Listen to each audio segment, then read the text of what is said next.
Salah satu ayat penting yang perlu kita ingat di Perjanjian Baru adalah soal ciptaan baru, ya.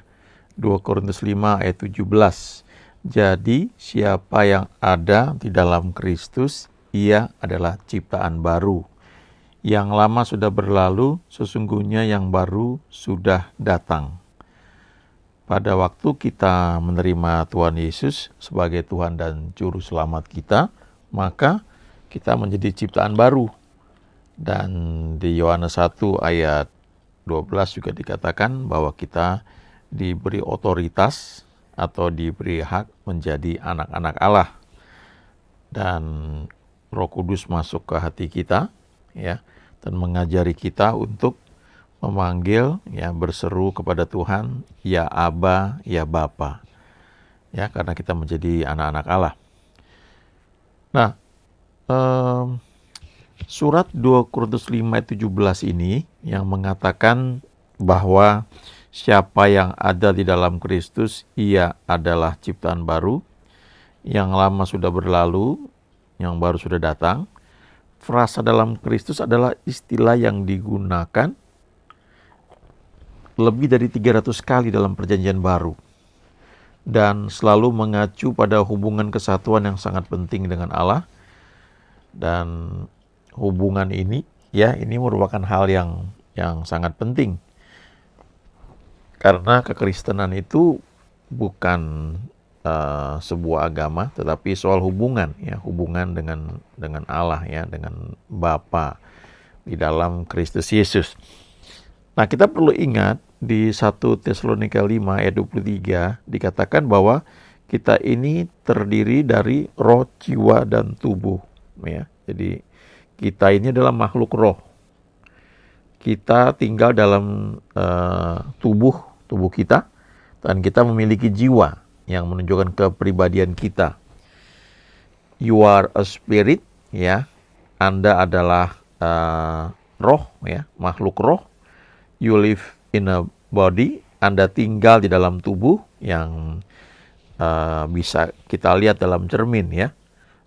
Warna kulit, tinggi badan, rambutnya keriting atau lurus, matanya seperti apa, ya, warna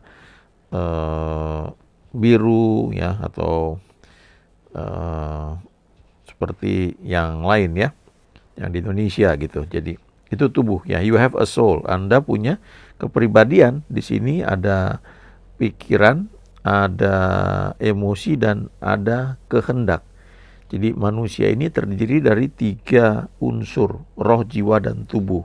Spirit, soul, and body. Ya, kita bisa lihat itu di 1 Tesalonika 5 ayat 23, yang itu adalah doa Paulus yang dia kirimkan dalam suratnya kepada jemaat di Tesalonika, dan dia berkata, semoga Allah menguduskan kamu seluruhnya, dan semoga roh, jiwa, dan tubuhmu terpelihara sempurna pada kedatangan Yesus Kristus yang kedua kali nanti.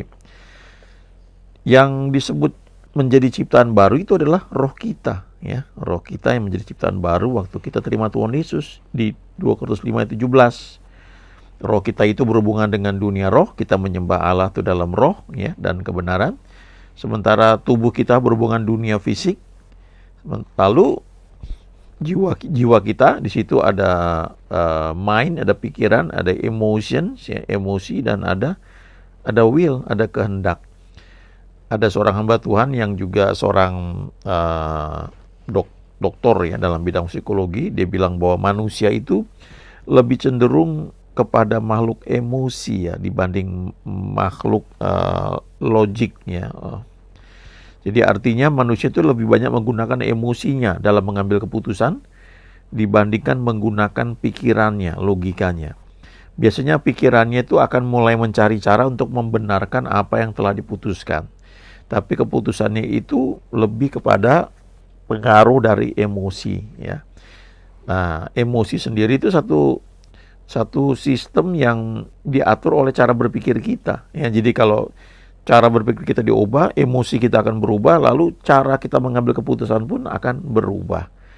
Itu semuanya ada di level jiwa. Ya, waktu kita terima Tuhan Yesus, roh kita, ya, spirit kita yang menjadi ciptaan baru. Roh adalah bagian dari diri kita yang berubah dan menjadi baru sesudah menerima keselamatan. Sebenarnya ini adalah bagian yang memberi hidup. Yakobus 2 ayat 26 mengatakan, sebab seperti tubuh tanpa roh adalah mati, demikian jugalah iman tanpa perbuatan-perbuatan adalah mati. Ini menunjukkan bahwa rohlah yang membuat tubuh jasmani kita hidup. Hidup kita berasal dari roh.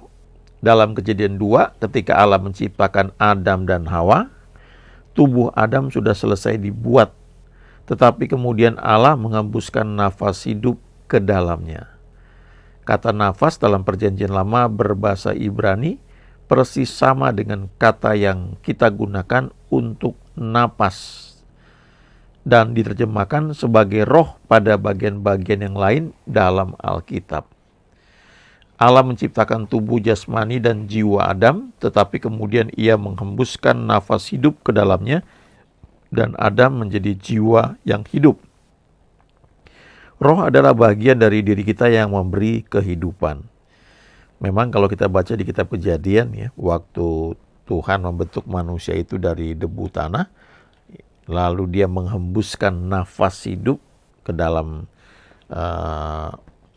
debu tanah yang sudah berbentuk manusia itu ya, berbentuk kayak boneka, maka dikatakan selanjutnya manusia itu menjadi makhluk yang hidupnya. Kalau dalam bahasa Inggris itu dikatakan manusia itu menjadi a living soul, ya, menjadi jiwa yang hidup.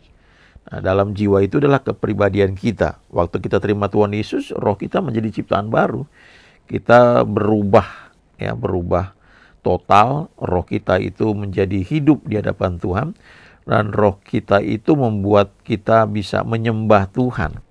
Di Yohanes 4 dikatakan Allah itu roh. Barang siapa menyembahnya harus menyembahnya dalam roh dan kebenaran.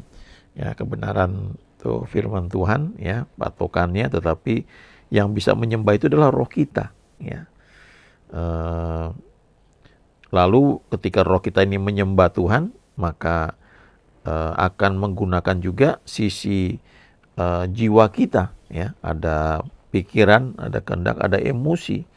Itu sebabnya kadang-kadang kita bisa merasakan sukacita yang meluap, kita bisa menangis, ya, kita bisa juga merasakan kekuatan, kemudian terekspresi dalam tubuh kita juga, ya. Kita mengangkat tangan, melompat, ya, bertepuk tangan. Tapi penyembahan kita itu didasarkan pada roh kita yang sudah menjadi ciptaan baru. Sebelum menerima keselamatan, sebelum seseorang menyerahkan hidupnya sepenuhnya dan Tuhan tinggal di dalam mereka, roh di dalam mereka mati. Efesus 2 ayat 1 mengatakan, kamu dahulu sudah mati karena pelanggaran-pelanggaran dan dosa-dosamu. Kita tahu kita hidup sebelum dilahirkan baru, tetapi kata mati di sini maksudnya adalah mati rohani, ya, mati di hadapan Tuhan.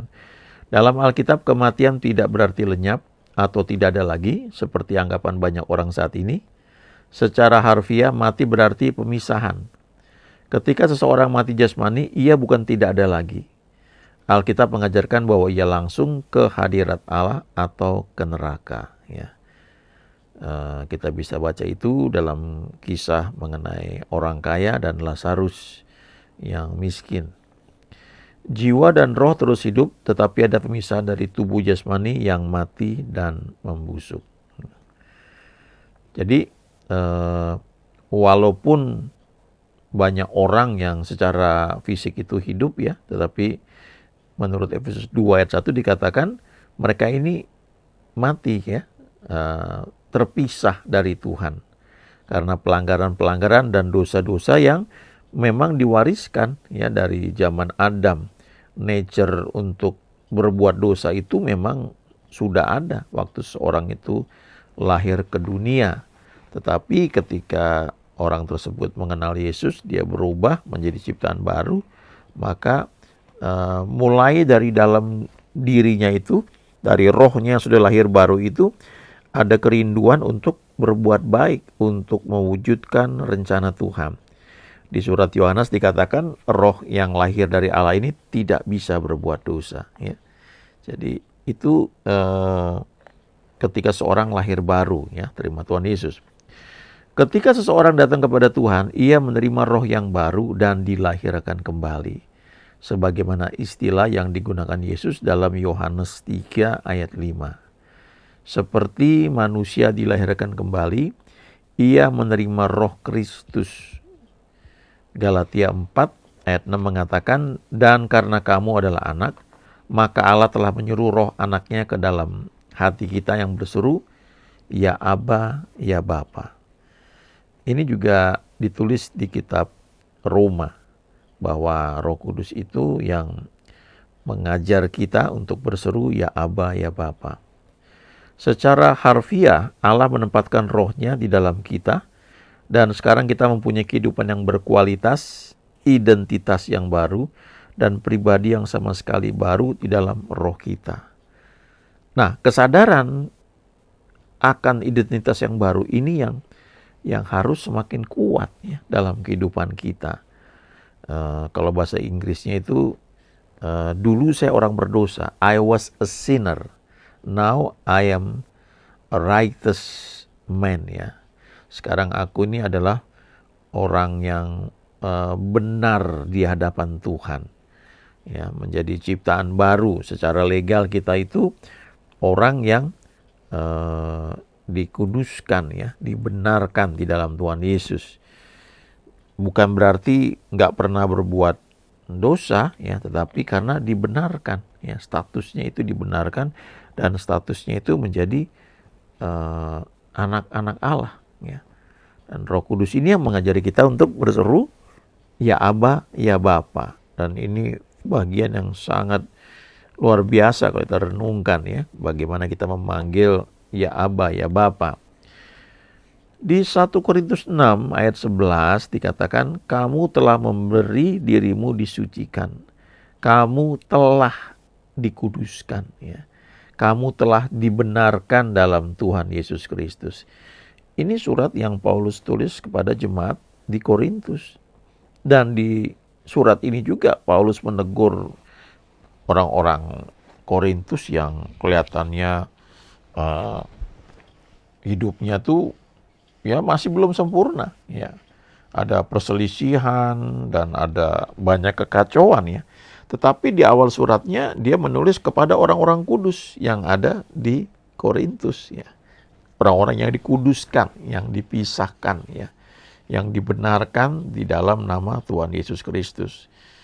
Yang dibenarkan tuh apanya? Rohnya. Rohnya menjadi ciptaan baru.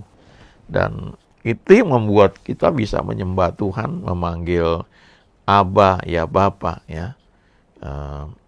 Kamu telah memberi dirimu disucikan. Jadi ini artinya keputusan, ya, keputusan untuk menerima Tuhan Yesus, lalu akibatnya kita itu disucikan, ya. Kita tuh dikuduskan, kita menjadi orang-orang kudus, ya. Lalu kita tuh menjadi orang benar, ya, dibenarkan di dalam nama Tuhan Yesus, ya. Di kitab Roma pasal 3 dikatakan semua orang telah berbuat dosa dan telah kehilangan kemuliaan Allah. Roma 3 ayat 23, lalu ayat 24, tetapi telah dibenarkan dengan cuma-cuma karena penebusan dalam Kristus Yesus, ya. Jadi ini identitas kita yang baru, bahwa kita adalah orang benar, orang yang disucikan, orang yang dikuduskan. Nah, apakah berarti kita nggak mungkin jatuh dalam dosa lagi? Oh, karena kita tinggal dalam tubuh fisik ini, ya, yang masih ada dipengaruhi, ya, dengan interaksi dengan dunia di mana kita tinggal, ya. Tetapi